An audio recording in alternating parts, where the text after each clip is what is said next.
যদি কোন কালে কৃষ্ণ আসেন বৃন্দাবনে, যদি কোন কালে কৃষ্ণ আসেন বৃন্দাবনে, আর যদি কোন কালে কৃষ্ণ আসেন বৃন্দাবনে, যদি কোন কালে কৃষ্ণ আসেন বৃন্দাবনে, পরাণ পাবন প্রিয় দর্শনে, আরে পরম পরম দর্শনে, পরাণ পাইব হব প্রিয় দর্শনে। মরা দেহে প্রাণ ফিরে পাবে, আমি মরা দেহে প্রাণ ফিরে আমি মনে ফিরে আমি পাবো, মরা দেহে প্রাণ ফিরে পরাণ মধুর দর্শনে মরা দেহে প্রাণ ফিরে পাবে। ধনৈ বিদ্যাপতি সোনবর নারী, সোনবার নারী ধৈরাজ ধর হচিতে মিলিবে মোরারি, মিলিবে মোরারি, রাধারানী ধৈর্য ধর, রাধারানী ধৈর্য ধরো, রাধারানী ধৈর্য ধরো, অধৈর্য হইও না রায়, রাধারানী ধৈর্য ধর, অধৈর্য হয় না রায়, রাধারানী ধৈর্য ধরো, অধৈর্য হইও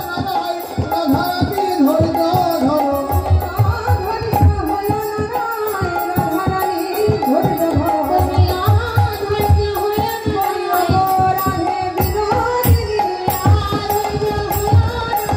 ও রাধারানী, রাধারানী ধৈর্য ধরো।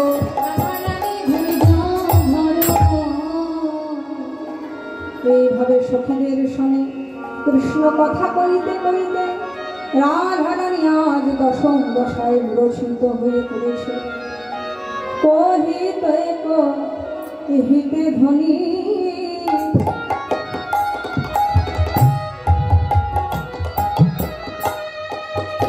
রচিত ভেল। আহারে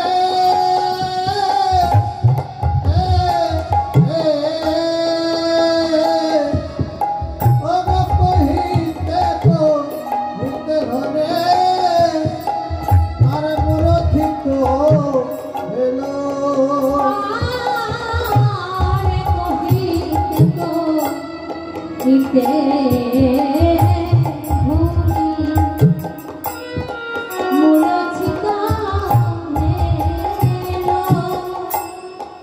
ভাই যাইয়া সহচরী করো বরেল।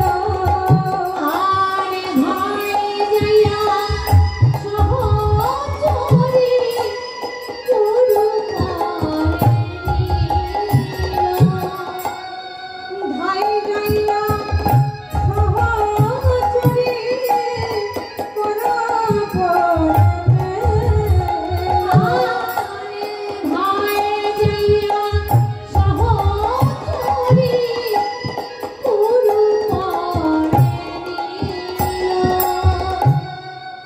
রাধারানীর এমন শেষ দশা দেখে সখীগণ রাধারানীকে কোলে তুলে নিয়েছে।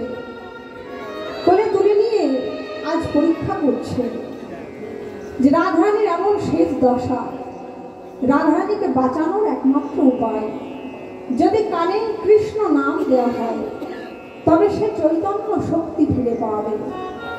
তাই এই ভেবে থর থর কাঁপে অঙ্গ,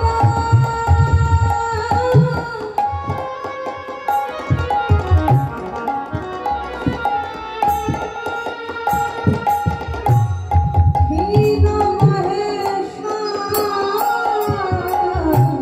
ধরো ধরো কাঁধে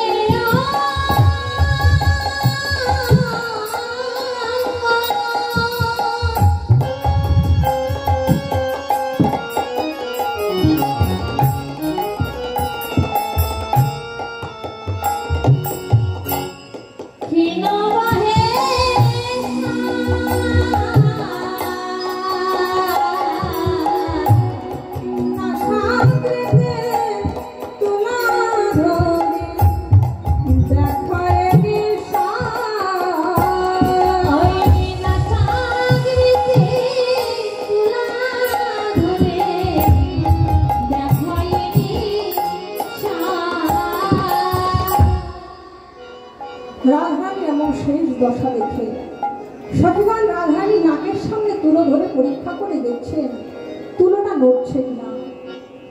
কারণ মৃত্যু দশার তিনটি লক্ষণ। এক হচ্ছে নারীর স্পন্দন শিথিল হয়ে যাওয়া, ঠিকঠাক নিঃশ্বাস পড়ে না,